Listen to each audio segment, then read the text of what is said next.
So இன்றைக்கி நம்ம என்ன வீடியோ எடிட் பண்ண போகிறோம்னா நீங்கள் ப்ரிவியூவில் பார்த்துட்ருக்க வீடியோ தான் எப்படி எடிட் பண்ணுறதுன்னு பார்க்க போகிறோம். ஸோ வீடியோவை லாஸ்ட் வரை ஸ்கிப் பண்ணாமல் பாருங்கள். இன்னும் நம்ம டெலகிராம் சேனலையும் இன்ஸ்டாகிராமையும் ஃபாலோ பண்ணாமல் இருந்தீங்க, கீழே டிஸ்கிரிப்ஷனில் நான் லிங்க் கொடுத்துருக்கேன், ஃபாலோ பண்ணிக்கோங்க. வாங்க வீடியோக்குள்ளே போகலாம். அலைட் மோஷன் அப்ளிகேஷன் ஓப்பன் பண்ணிக்கோங்க. ஓப்பன் பண்ணிவிட்டு கீழே டிஸ்கிரிப்ஷனில் ப்ராஜெக்ட் ப்ரீசெட் கொடுத்துருப்பேன். ஸோ அதை வந்து டவுன்லோட் பண்ணிக்கோங்க. ஸோ டவுன்லோட் பண்ணிவிட்டு அலைட் மோஷனில் ப்ராஜெக்டில் போய் பார்த்தீங்கன்னா ஸோ ப்ராஜெக்ட் ப்ரீசெட்னு கிடக்கும். ஸோ அதை நீங்கள் ஓப்பன் பண்ணிக்கணும். ஓப்பன் பண்ணிங்கன்னா உங்களுக்கு இன்டர்ஃபேஸ் இந்த மாதிரி தான் இருக்கும். ஸோ இதில் தான் நம்ம எப்படிலாம் எடிட் பண்ணணும், என்னெல்லாம் நீங்கள் ஆட் பண்ணணும்னு பார்க்கணும். ஸோ ஃபஸ்ட்டு என்ன பண்ணுங்கள், ஆடியோ ஆட் பண்ணிக்கலாம். ஸோ ப்ளஸ் ஐக்கானை கிளிக் பண்ணிவிட்டு ஆடியோவில் போய் உங்களுக்கு என்ன சாங் வேணுமோ அந்த சாங்கோட ஆடியோவை ஃபஸ்ட் நம்ம வந்து ஆட் பண்ணிக்கலாம். ஸோ ஆடியோவை ஆட் பண்ணியாச்சு. ஆட் பண்ணிட்டு அதை கீழே கொண்டு வந்துக்கோங்க. அடுத்து என்னென்னா நம்ம ஃபோட்டோஸ் தான் ஆட் பண்ண போகிறோம். ஸோ குரூப் அண்ட் மாஸ்க்குன்னு இருக்கும். ஸோ அந்த குரூப் அண்ட் மாஸ்க்கை கிளிக் பண்ணிவிட்டு எடிட் குரூப்புன்னு போங்க. ஸோ உங்களுக்கு இந்த மாதிரி தான் இருக்கும். இதில் ஜஸ்ட் நீங்கள் என்ன பிக்கை ஆட் பண்ணணுமோ அந்த பிக்கை வந்து ப்ளஸ் ஐக்கானை கிளிக் பண்ணிட்டு மீடியாவில் போய் ஸோ அந்த பிக்கை ஆட் பண்ணிவிட்டு ஸோ லாஸ்ட் வரை ட்ராக் பண்ணி விட்டுக்கோங்க. ஸோ ட்ராக் பண்ணி விட்டதுக்கப்புறம் அதை அப்படி ஸ்வைப் பண்ணி கீழே கொண்டு வந்துக்கோங்க. கீழே கொண்டு வந்துட்டு அதுக்கப்புறம் மூவ் அண்ட் ட்ரான்ஸ்ஃபார்ம் ஆப்ஷன் எல்லாம் கையை வச்சு இந்த மாதிரி அட்ஜஸ்ட்மெண்ட் பண்ணிக்கோங்க. ஸோ இதே மாதிரி தான் குரூப் அண்ட் மாஸ்க் எல்லாத்துலேயுமே நீங்கள் வந்து இமேஜஸ் ஆட் பண்ணணும்.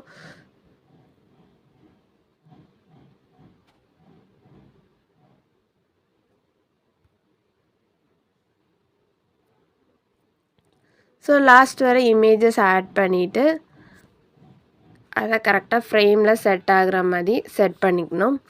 திருப்பி ஃபஸ்ட்டு இந்த 2 இமேஜும் நம்ம ஆட் பண்ணியாச்சு. அடுத்து என்ன பண்ணணும்னா திருப்பி இன்னொரு குரூப் அண்ட் மாஸ்க்குன்னு இருக்கும். ஸோ ஃப்ரண்ட்டில் வந்துக்குது. திருப்பி பார்த்திங்கன்னா குரூப் அண்ட் மாஸ்க் 2ன்னு இருக்கும். ஸோ அதை கிளிக் பண்ணிவிட்டு எடிட் குரூப் போங்க. ஸோ அதுலேயும் ப்ளஸ் ஐக்கானை கிளிக் பண்ணிட்டு மீடியாவில் போய் என்ன ஃபோட்டோ வேணுமோ அந்த ஃபோட்டோ செலக்ட் பண்ணிட்டு சேம் ப்ரொசீஜர் தான். ஸோ இதே மாதிரி 4 வரும்.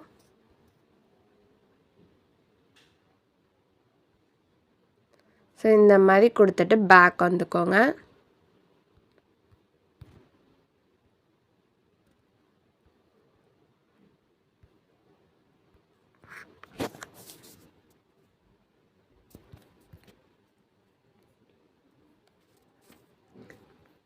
ஸோ கரெக்டாக நான் ஃபோட்டோஸ் எல்லாமே செட் பண்ணியாச்சு.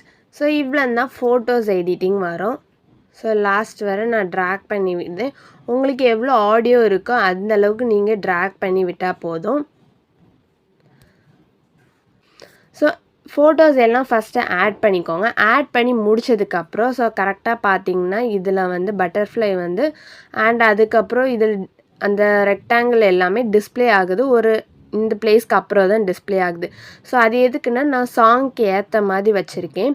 ஸோ ஒரு வேளை உங்கள் சாங்க்கு ஏற்ற மாதிரி நீங்கள் வந்து கொஞ்சம் ஃப்ரண்ட்டில் அட்ஜஸ்ட் பண்ணணும், இல்லைனா பின்னாடி அட்ஜஸ்ட் பண்ணணுன்னா நான் வந்து ஜஸ்ட் இதில் வந்து கொஞ்சம் மியூசிக் இருக்குது கரெக்டாக. ஸோ அதனால் நான் என்ன பண்ணுறேன், கொஞ்சம் தள்ளி வச்சு இதில் ஒரு மார்க் பண்ணி வச்சுக்கிறேன். ஃபஸ்ட்டே மார்க் பண்ணி வச்சுட்டு அதுக்கப்புறம் இதை கிளிக் பண்ணிவிட்டு நீங்கள் என்ன பண்ணுங்கள், இதில் வந்து ஸ்பீட் மாதிரி ஒரு ஐக்கான் இருக்கும். ஸோ அதை கிளிக் பண்ணிவிட்டு இந்த மாதிரி நீங்கள் கிளிக் பண்ணிக்கணும். 2 ஆப்ஷனில் ஃபஸ்ட் ஆப்ஷனை யூஸ் பண்ணி நீங்கள் வந்து கரெக்டாக அந்த பீட் மார்க் நேராக வச்சுக்கோங்க எல்லாத்தையுமே. குரூப்பை வந்து நார்மல் எக்ஸ்ட்ராக்ட் பண்ணோம்னா அதில் போய் நீங்கள் எக்ஸ்ட்ராக்ட் பண்ணால் போதும். ஸோ அதுக்கப்புறம் என்ன பண்ணுன்னா குரூப் அண்ட் மாஸ்க் 1 இருக்குல்ல அதை கிளிக் பண்ணிவிட்டு மூவ் அண்ட் ட்ரான்ஸ்ஃபார்ம் பார்த்தீங்கன்னா ஸோ நான் இதில் ஒரு கீ ஃப்ரேம் கொடுத்துருப்பேன் ஃப்ரண்ட்டில். அந்த கீ ஃப்ரேமை கரெக்டாக உங்கள் பீட் மார்க்குக்கு கரெக்டாக அந்த இடத்துல செட் பண்ணணும். ஸோ இதேமாதிரி 2க்குமே நீங்கள் செட் பண்ணிக்கணும்.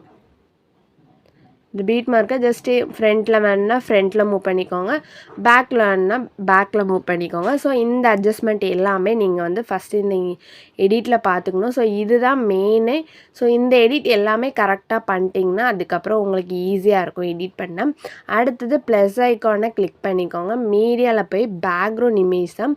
ஸோ பேக்ரவுண்ட் இமேஜ் உங்களுக்கு எது வேணுமோ அதை கொடுத்துட்டு மேலே இருக்க 3 டாட்டை கிளிக் பண்ணி ஃபுல் கம்போஷன் ஏரியான்னு கொடுத்துக்கோங்க. கொடுத்துட்டு லாஸ்ட் வரை அதையும் ட்ராக் பண்ணி விட்டுக்கலாம். ஸோ லாஸ்ட் வரை ட்ராக் பண்ணி விட்டதுக்கப்புறம் ஸோ அந்த ஃபோட்டோ செலக்ட் பண்ணிவிட்டு எஃபெக்டில் போங்க, ஆட் எஃபெக்ட் போங்க. அதில் மேலே காஜ் பிளர்னு டைப் பண்ணிவிட்டு ஸ்டாண்டர்ட் செட்டிங் கொடுத்துக்கோங்க. கொடுத்துட்டு கரெக்டாக 0.190 கொடுத்துக்கோங்க. கொடுத்துட்டு பேக் வந்துட்டு பிளெண்டிங் அண்ட் ஒப்பாசிட்டியில் கொஞ்சம் கம்மி பண்ணி விட்டுக்கோங்க. ஒரு 68 அந்த ரேஞ்சுக்கு கொடுத்துட்டு இதை அப்படியே ஸ்வைப் பண்ணி கீழே கொண்டு வந்துக்கோங்க. ஸோ இது வந்து மேலே வர்ற மாதிரி உங்களுக்கு இருக்கணும். ஸோ இந்த மாதிரி பண்ணிக்கோங்க. ஸோ இன்னும் கொஞ்சம் பேக்ரவுண்ட் இமேஜ் பிளாக்காக வேணுன்னா நல்லா ஒப்பாசிட்டியை கம்மி பண்ணி விட்டுக்கோங்க. ஸோ இந்த மாதிரி ஃபுல் எடிட்டும் பண்ணதுக்கப்புறம் நம்ம லிரிக்ஸ் தான் மார்க் பண்ண போகிறோம். ஸோ ப்ளே பண்ணி பார்த்து நம்ம எப்பவும் போல் இந்த பீட் மார்க்கு அப்புறம்லேருந்து தான் லிரிக்ஸ் ஆட் பண்ணுவோம்.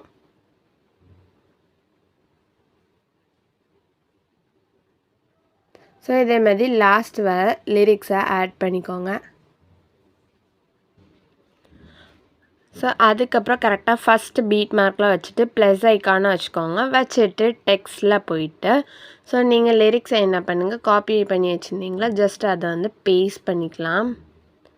ஸோ நான் பேஸ்ட் பண்ணிவிட்டு அலைன்மெண்ட் சென்டர்னு கொடுத்துருந்தேன். ஃபாண்ட் கீழே டிஸ்கிரிப்ஷனில் கொடுத்துருப்பேன். ஸோ அதை ஆட் பண்ணிக்கோங்க. அதுக்கப்புறம் கலர் வந்து ஒயிட் கலர் கொடுத்துக்கலாம்.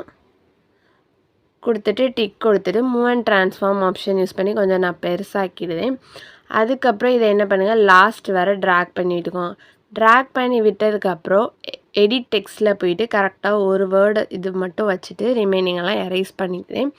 எரேஸ் பண்ணி டிக் கொடுத்துட்டு மூவ் அண்ட் ட்ரான்ஸ்ஃபார்ம் ஆப்ஷனில் கரெக்டாக எந்த அளவுக்கு வேணுங்கிறத நம்ம ஃபஸ்ட்டே செட் பண்ணிக்கலாம். செட் பண்ணிவிட்டு பார்டர் அண்ட் ஷேடோவில் போய் ஷேடோவை எனேபிள் பண்ணி விட்டுக்கோங்க. ஜஸ்ட் எனேபிள் பண்ணி விட்டால் மட்டும் போதும். அதுக்கப்புறம் ஒவ்வொரு லிரிக்ஸாக கட் பண்ணிக்கலாம். ஸோ இந்த மாதிரி லிரிக்ஸை வந்து ஒவ்வொன்றா கட் பண்ணிக்கலாம். ஸோ எப்போவும் கட் பண்ணுற மாதிரி லிரிக்ஸ் எல்லாத்தையும் கட் பண்ணிக்கோங்க. கட் பண்ணி முடிச்சதுக்கப்புறம் செகண்ட் லிரிக்ஸ் என்ன வருமோ எடிட் டெக்ஸ்ட்டில் போயிட்டு இதை எரேஸ் பண்ணிவிட்டு செகண்ட் லிரிக்ஸை வந்து ஜஸ்ட் ஸோ இது மாதிரி தான் ஃபுல் லிரிக்ஸும் நீங்கள் எடிட் பண்ணணும். ஸோ லாஸ்ட் வேறு லிரிக்ஸ் எல்லாத்தையும் சேஞ்ச் பண்ணிக்கோங்க. சேஞ்ச் பண்ணிவிட்டு டிக்குன்னு கொடுத்துட்டு லாஸ்ட் வேறு லிரிக்ஸ் கம்ப்ளீட்டாக இதுமாதிரி முடிச்சுட்டு பேக் வந்துக்கோங்க. ஸோ லிரிக்ஸோட எஃபெக்ட் வந்து நான் கொடுத்துருப்பேன். ஸோ ப்ரீசெட்டில் வந்து லிரிக்ஸோட எஃபெக்ட் இருக்கும். ஸோ நீங்கள் அதனால் வந்து அந்த எஃபெக்டை ஜஸ்ட் இந்த மாதிரி காப்பி பண்ணிக்கோங்க. காப்பி பண்ணிவிட்டு பேக் வந்துட்டு ப்ராஜெக்ட்டை ஓப்பன் பண்ணிக்கோங்க. திருப்பி நம்ம ப்ராஜெக்டில் என்ன பண்ணுங்கள், லிரிக்ஸில் எல்லாத்துலேயுமே எஃபெக்டில் போயிட்டு 3 டாட் கிளிக் பண்ணி பேஸ்ட் எஃபெக்ட்டுன்னு கொடுத்து பேஸ்ட் பண்ணிக்கோங்க. ஜஸ்ட் இந்த ப்ரொசீஜர் தான். ஸோ பேஸ்ட் பண்ணி முடிச்சுட்டு லாஸ்ட் வர பேஸ்ட் பண்ணி முடிச்சுக்கோங்க. முடிச்சுட்டு மேலே இருக்க ஷேர் ஆப்ஷனை கிளிக் பண்ணி வீடியோன்னு கொடுத்து கீழே இருக்க எக்ஸ்போர்ட்டை கிளிக் பண்ணிக்கோங்க.